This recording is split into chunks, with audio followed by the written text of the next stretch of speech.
Hello everyone, मैं हूं CMA SS पानी। आज हम डिस्कस करेंगे agricultural income under income tax act. जब हमारा कोई एग्रीकल्चरल इनकम है तब इनकम टैक्स में उसका क्या इम्पैक्ट रहेगा, इनकम टैक्स जो कैलकुलेशन होगा उसका ऊपर क्या कोई उसका इम्पैक्ट रहेगा, वो बारे में डिस्कस करेंगे। Agricultural income exempt from income tax. Agricultural income ये इनकम टैक्स उसका ऊपर नहीं लगता है, एग्रीकल्चरल इनकम एग्जम्प्ट है। लेकिन एग्रीकल्चरल इनकम एग्जम्प्ट है, लेकिन अगर एग्रीकल्चरल इनकम हमारा है तो जो इनकम टैक्स कैलकुलेशन करना पड़ता है उसमें एक एक एक मेथड में उसको कैलकुलेशन करना पड़ता है। वो एग्रीकल्चरल इनकम होने से हमारा इनकम टैक्स ज़्यादा देना पड़ जाएगा, जबकि एग्रीकल्चरल इनकम एग्जम्प्ट है लेकिन इनकम एग्रीकल्चरल इनकम है, इसीलिए हमको ज़्यादा इनकम टैक्स देना पड़ेगा। वो कैसे कैलकुलेशन होता है, कौन सा एसएससी के लिए कैलकुलेशन होता है, वो बारे में आज हम डिस्कस करेंगे। तो पहला है agricultural income exempt from income tax. Agricultural income का ऊपर कोई इनकम टैक्स नहीं लगता है, वो एग्जम्प्ट है। लेकिन कैलकुलेशन जो इनकम टैक्स हम कैलकुलेशन करेंगे उसके लिए एग्रीकल्चरल इनकम यूज करना पड़ेगा। तो कौन सा एसएससी के लिए वो यूज करना पड़ेगा, individual, HUF, AOP, BOI, artificial judicial person, उस ये जो एसएससी हम डिस्कस किए उनके लिए एग्रीकल्चरल इनकम हमको ऐड करना पड़ेगा जब इनकम टैक्स हम कैलकुलेशन करने के लिए, जबकि एग्रीकल्चरल इनकम एग्जम्प्ट है। लेकिन इसमें एक कंडीशन है, अगर हमारा एग्रीकल्चर इनकम 5,000 से ज़्यादा हो, अगर किसी का एग्रीकल्चरल इनकम 5,000 से कम है तो फिर ये कैलकुलेशन करना जरूरी नहीं है। और non agricultural income is more than exemption limit. जो ये एसएससी का कौन सा एसएससी में होगा, ये हम एग्रीकल्चरल इनकम ऐड करके कैलकुलेशन करना पड़ेगा इनकम टैक्स, वो है अगर उसका नॉन एग्रीकल्चरल इनकम, तो जो एग्रीकल्चर से इनकम नहीं आ रहा है, अदर इनकम जो है, अगर वो मोर देन एग्जम्पशन लिमिट से, एग्जम्पशन लिमिट 2.5 लाख तक कोई इनकम टैक्स देना नहीं पड़ेगा। तो अगर कोई एसएससी, ये जो एसएससी हम डिस्कस कर रहे हैं उसका इनकम 2.5 लाख से ज़्यादा है और एग्रीकल्चरल इनकम भी 5,000 से ज़्यादा है, तब जाके ये हम एग्रीकल्चरल इनकम को ऐड करके इनकम टैक्स कैलकुलेशन करना पड़ेगा। नहीं, अगर ये दो कंडीशन फुलफिल नहीं होता है तो एग्रीकल्चरल इनकम का ऐड करके इनकम टैक्स कैलकुलेशन करना जरूरी नहीं है। ये जब हम एग्रीकल्चरल इनकम ऐड हो जाएगा तो हमारा जो नॉर्मल इनकम है, non agricultural income, higher income tax rate में कैलकुलेशन होगा, तो इसलिए हमको टैक्स देना पड़ेगा। जबकि एग्रीकल्चरल इनकम एग्जम्प्ट है लेकिन एग्रीकल्चरल इनकम के लिए हमको ज़्यादा इनकम टैक्स देना पड़ेगा। तो कैसे देना है, कैसे कैलकुलेशन करना है, अभी हम डिस्कस करते हैं। तो पहले हमको इसमें क्या करना पड़ता है ना, agricultural income plus non agricultural income, हम दोनों को ऐड करके पहले इनकम टैक्स कैलकुलेशन करते हैं। फिर एग्रीकल्चरल इनकम प्लस जो एग्जम्पशन लिमिट है वो दोनों को मिला के उसका ऊपर इनकम टैक्स कैलकुलेट करते हैं। ये दोनों का जो डिफरेंस है वही हमारा इनकम टैक्स होगा। तो कैसे होगा ये एग्जाम्पल लेके वो समझते हैं। सपोज कोई इंडिविजुअल है जिसका उम्र 40 ईयर्स है, उसका नॉन एग्रीकल्चरल इनकम है 4,50,000 और एग्रीकल्चरल इनकम है 6 लाख। तो ये जो दो कंडीशन पहले वो फुलफिल कर दिया, ये इंडिविजुअल, या एसएससी इंडिविजुअल है, उसका जो नॉन एग्रीकल्चरल इनकम 4.5 लाख है, मतलब उसका जो एग्जम्पशन लिमिट 2.5 लाख से ज़्यादा है।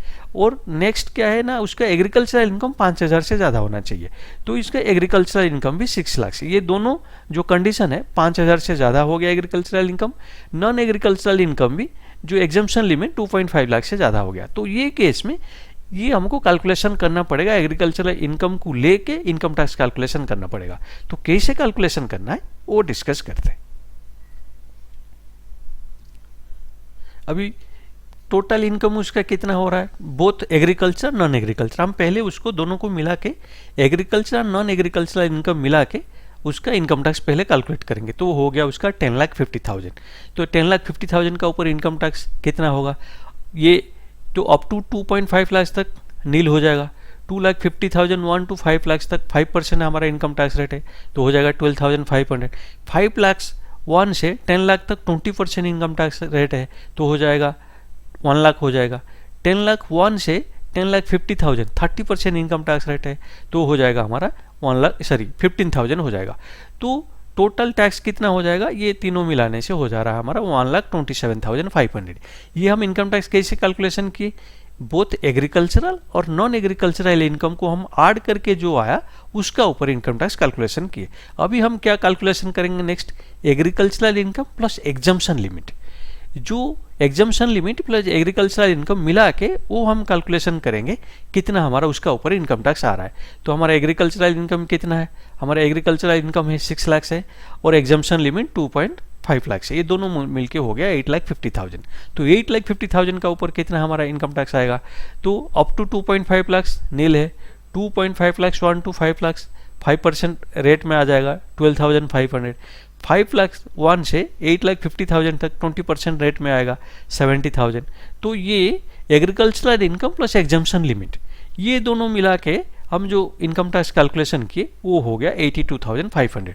सो ये बी हो गया, ये ए। ये जो एग्रीकल्चरल नॉन एग्रीकल्चरल ऐड करके जो इनकम टैक्स हमारा आएगा, agricultural income plus exemption limit add करके जो इनकम टैक्स आएगा ए माइनस बी, ये दोनों का डिफरेंस हमारा हो जाएगा इनकम टैक्स पेबल, उतना हो जाएगा। तो अभी हमारा इनकम टैक्स पेबल क्या होगा ना, ए माइनस बी।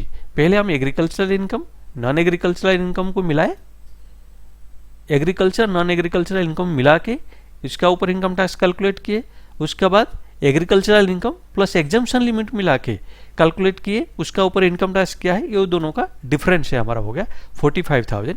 ये 45,000 हमारा हो जाएगा टैक्स, इनकम टैक्स 45,000 हो जाएगा।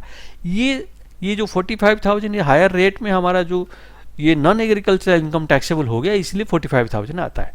तो उससे हम क्या रिबेट माइनस करते हैं, 87A में अगर कोई इंडिविजुअल है और उसका ये 5 लाख से उसका इनकम कम है, अप टू 5 लाख से है, तो वो केस में हमको मिल जाता है, ये रिबेट मिलता है। रिबेट 12,500 हमारा रिबेट मिला, 32,500 हुआ, उसका ऊपर हेल्थ एंड एजुकेशन सेस लगा 4%, 1,300 हुआ, 33,800 हमको इनकम टैक्स देना पड़ेगा हमारा। लेकिन हम non agricultural income only 4.5 lakh, अगर 4.5 लाख अगर नॉर्मल अगर हमारा एग्रीकल्चरल इनकम नहीं होता तो हमारा बिल्कुल ही टैक्स देना नहीं पड़ता। हमारा जितना भी टैक्स आता है ये 87A ये जो रिबेट में पूरा हमारा मिल जाता है, उसका रिबेट मिल जाता है, बिल्कुल टैक्स देना नहीं पड़ेगा। लेकिन क्योंकि हमारा एग्रीकल्चरल इनकम है तो इसीलिए एग्रीकल्चरल इनकम है, इसलिए हमको इतना टैक्स 33,800 देना पड़ रहा है, जबकि एग्रीकल्चरल इनकम एग्जम्प्ट है। लेकिन एग्रीकल्चरल इनकम है तो इनकम टैक्स जो कैलकुलेशन है वो अलग होगा, वो हिसाब से हमको इतना टैक्स देना पड़ रहा है। तो एग्रीकल्चरल इनकम जबकि ये एग्जम्प्ट है, लेकिन एग्रीकल्चरल इनकम के लिए हमको ज़्यादा इनकम टैक्स देना पड़ रहा है, क्योंकि हमारा जो नॉन एग्रीकल्चरल इनकम वो हायर रेट में टैक्स हो रहा है, इसीलिए हमको टैक्स देना पड़ रहा है। तो एग्रीकल्चरल इनकम में कैसे, अगर एग्रीकल्चरल इनकम किसी का है जिसका 5,000 से ज़्यादा एग्रीकल्चरल इनकम है, तो वो केस में कैसे हमारा कैलकुलेशन करना है इनकम टैक्स, वो बारे में आज हम डिस्कस किए। अगर इसका ऊपर और कोई डाउट है तो प्लीज़ मुझे कमेंट करके बताइए। अगर मेरा वीडियो आपको पसंद आया, वीडियो को लाइक कीजिए, शेयर कीजिए और मेरा चैनल को सब्सक्राइब कीजिए। Thank you.